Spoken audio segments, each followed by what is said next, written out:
Darwin, you remember him from the first video, one of his ideas was that all living things are related through a common ancestor that no longer exists. So when he says that different species are related, he doesn't necessarily mean one came from another. That's a common myth that we believe, that biologists believe today, and they don't. It's that there's a common ancestor in the past that the two current species evolved from. And the form of that ancient ancestor no longer exists. And that explains why we have so much variation, not just between species, but also within species. For example, these are all squirrels, and yet it's very easy to tell they look very different. This one right here's got wings. This one's got this big bushy tail. This one's tail's a little bit hidden, but it's not quite as bushy. Looks a little, the coloration is different. And this guy, he's got some funny looking ears right there going on, these yellow paws. So all squirrels, but we've got variation from one species to another. And that's what descent with modification is trying to understand and trying to prove. One form of evidence for descent with modification is embryology. When you look at the embryos of various species, what do you notice? And what you might notice is that comparing fish to salamander, to chicken, to rabbit, to human, the embryos have very similar structures. There's differences because they're not the same creatures. They're not related to each other except through some maybe very old, ancient, common ancestor that we've all evolved from.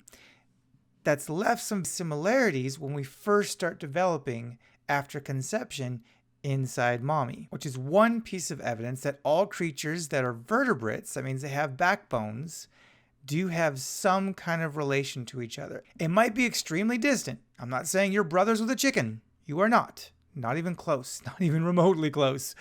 But there is some common building blocks there. There is some common, similar genetic code in there. Not much, but some that shows that at one point we had a lot more in common. And when we look at similar structures like vertebrae, backbones, what we're talking about is something called homologous structures. Homologous structures. If you look at the images on the screen of these bones, what do you notice? They all have very similar structures. They all have a humerus, they have an ulna, a radius. They have very similar structures, but the way those pieces are used has changed to have very different functions.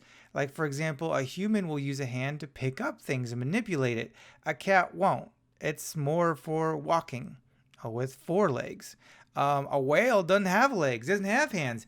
He has a lot of the same bones, but they've adapted to be used to swim. Same thing with a bat. Similar bones, but used for flight. So that's what a homologous structure is. They have similar structure. They have the same bones, but different functions.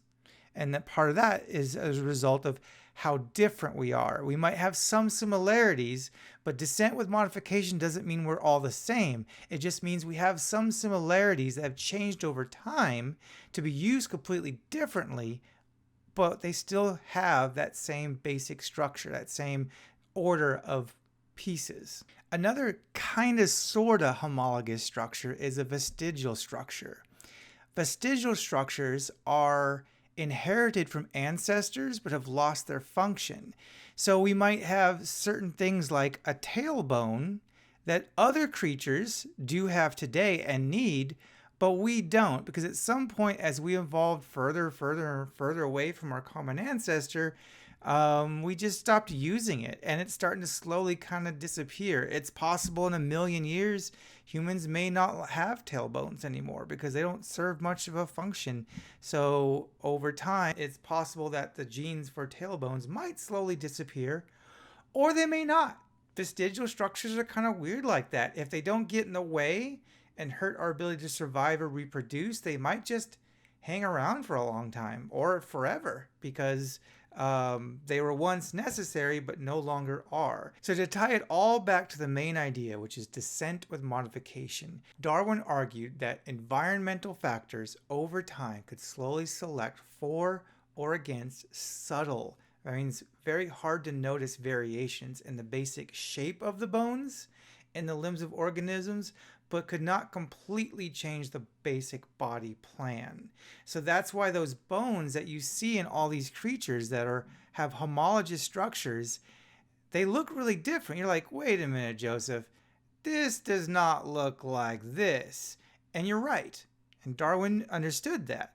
But still, all the bones are there. All the same bones are there. Over time, those bones have evolved to look different, but those same number of bones is there with the same order, the same location. It's just their size, function, or possibly even number has changed over time. And that's all there is to know for right now. There's a little bit more we need to get into, but we're going to save that for part 2 of the performance task. If you have any questions about any of the information from part 1 of the performance task, please let me know, and thank you for watching.